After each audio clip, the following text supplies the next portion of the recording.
ఆత్రగాడి మంత్రసిద్ధి. మహాదేవ శాస్త్రి అనే పండితుడు నడుపుతున్న గురుకులంలో వృషభుడనే శిష్యుడు ఏ పని చేయడానికైనా ఆత్రపడిపోయేవాడు. వీలైతే ఒక్కరోజులోనే సర్వశాస్త్రాలు నేర్చుకొని సహాధ్యాయులందరినీ మించిపోవాలన్నంత ఆత్రం వాడిది. గురువుగారి ఇంటి అటక మీద కొన్ని పురాతన తాళపత్ర గ్రంథాలున్నవి. అవి గొప్ప మంత్రశాస్త్ర గ్రంథాలని గురుకులంలో అందరూ అనుకునేవారు. వాటిని చూడాలని ఎంత కుతూహలంగా ఉన్నా గురువుగారు వాటి జోలికి పోవద్దని ఆంక్ష పెట్టడంతో శిష్యులెవరూ ఒక్కసారి కూడా వాటిని చూసేందుకు ప్రయత్నించలేదు. కానీ వృషభుడు మాత్రం ఆ తాళపత్రాలను ఏదో విధంగా చదవాలని ఎప్పుడూ ఆశపడుతుండేవాడు. ఒకసారి మహాదేవ శాస్త్రికి రాజధానిలో ముఖ్యమైన పని పడింది. వారం రోజుల్లో తిరిగి వస్తానని శిష్యులకు చెప్పి వెళ్ళిపోయాడు. ఆనాటి రాత్రి సహాధ్యాయులంతా గాఢనిద్రలో ఉండగా వృషభుడు నిశ్శబ్దంగా అటక ఎక్కి ఒక తాళపత్ర గ్రంథం చదివాడు. అక్కడ ఒక మంత్రం ఉన్నది. ఆ మంత్రం జపిస్తే మనిషి కోరిన రూపం తెచ్చుకోవచ్చు. వృషభుడు ఆ మంత్రాన్ని 1-2 సార్లు చదివి కంఠస్థం చేసుకుని ఉత్సాహంగా అటక దిగి వచ్చాడు. వాడిప్పుడు తోటి వాళ్ళందరికన్నా ఎంతో గొప్పవాడైనట్టు భావించుకొని మురిసిపోయాడు. మరునాడు శిష్యులందరూ సమిధలు ఏరి తెచ్చేందుకు, విస్తళ్ళు కుట్టేందుకు ఆకుల కోసం అడవికి వెళ్ళారు.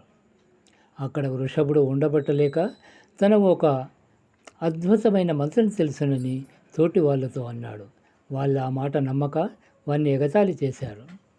దానితో వృషభుడు రెచ్చిపోయి కావాలని ఇప్పటికిప్పుడు మంత్రం జపించి ఏ రూపమైనా తెచ్చుకోగలను. నీ పేరే వృషభుడు కదా, పేరుకు తగ్గట్టు ఎద్దు రూపం తెచ్చుకో అన్నాడొకడు. వృషభుడు వెంటనే మంత్రం జపించి ఎద్దు రూపం తెచ్చుకున్నాడు. శిష్యులంతా ఎక్కడ లేని ఆశ్చర్యంతో వాడికేసి చూడసాగారు.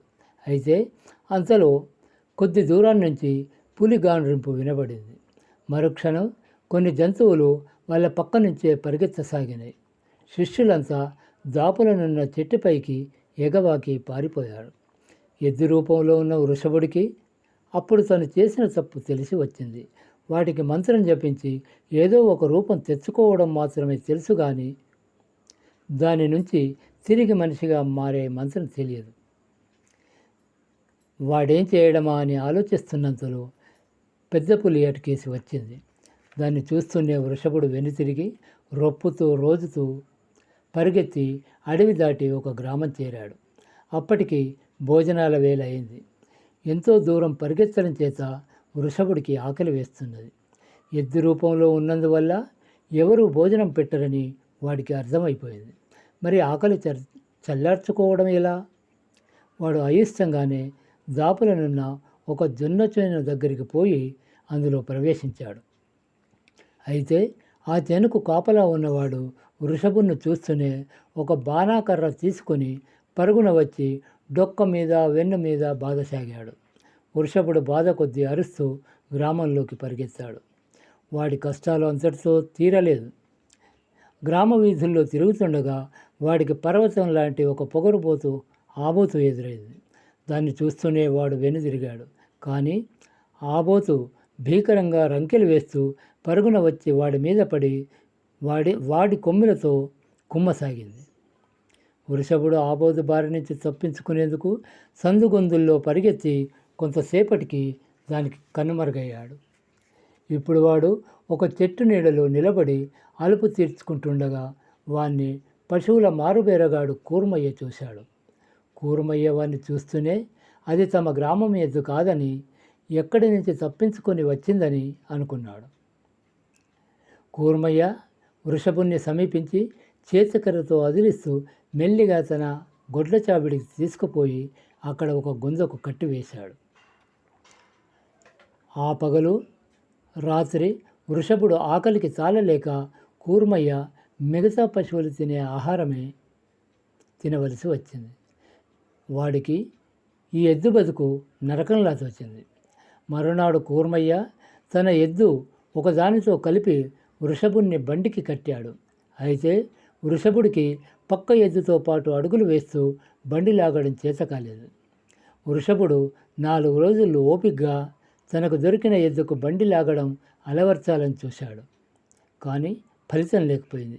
దానితో అతడు చిరాకు పడి వృషభుణ్ణి గంగిరెద్దుల వాళ్లకు అమ్మజెప్పాడు. వాళ్ళు వృషభుణ్ణి చూసి తృప్తిగా తలాడించి బేరం ఖాయం చేసుకొని కూర్మయ్యతో రేపు వచ్చి ఎద్దుకు ముకుతాడు వేసి తోలుకుపోతామని చెప్పి వెళ్ళారు.